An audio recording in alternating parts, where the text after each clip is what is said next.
Hi, I'm Ethan Cura. I'm part of Team 19, the RF signal generator. I'm in charge of Subsystem 1, the user interface. Today I'll be validating my PCB design. Along with that, I'll be showing that my PCB components and UI components would work as expected. So now we're just going to validate the voltage input from the 82, which is set to 5 volts. So you can see it's roughly 5 volts. Now I will be showing you the on and off switch functionality. So right now the switch is off as it shows no voltage. Once I turn it on, the voltage goes up to 4.99, roughly 5 volts. Okay. Now I'll be showing you the input to the voltage regulator, which is 4.99 as expected. And now the output, which should be 3.3. The reason for 3.3 is because most of the PCB components are specified to run at 3.3 volts. Roughly 3.3. Alright, now I'll be showing you functionality of the numpad. So the numpad columns are connected to the power, and then the rows, once the button is pushed, will connect the buttons on the row to the power. So right now I'll be showing you row 1 and 4. So once I press a button on row 1, in channel 2 it shoots up to roughly 3.3, and on row 4, on channel 1, it will shoot up roughly to 3.3. Alright, now I'll be showing you rows 2 and 3.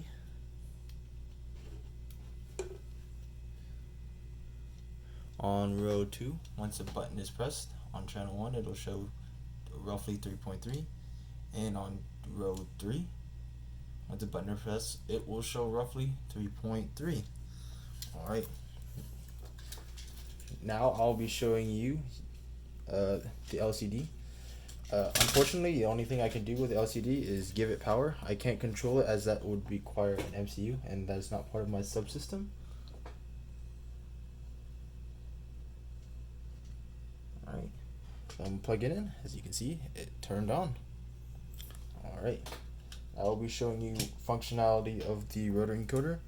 Unfortunately, I can only get the push button on the rotary encoder to work. It seems both rotary encoders that I ordered did not function as intended. This will be a problem I will have to address later on. Alright. So as you can see, the push button does work. It's roughly to 3.3. As I push the button, it should go down to roughly 0, as shown in channel 1. Alright, so fortunately one of my teammates had a different rotary encoder that he lent to me in order to show functionality of the proper functionality of what a rotary encoder should do. So I'll be demonstrating that now.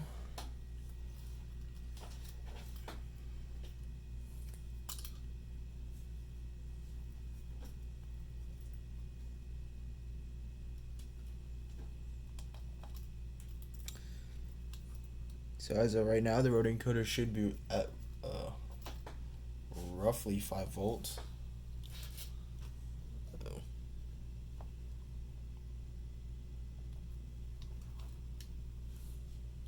You can see there. As I turn the rotary encoder knob, the voltage should go down until it reaches about 0.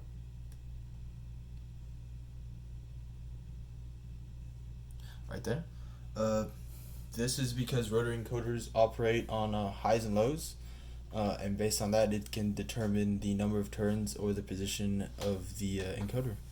Well, that concludes my demonstration. Thank you for watching.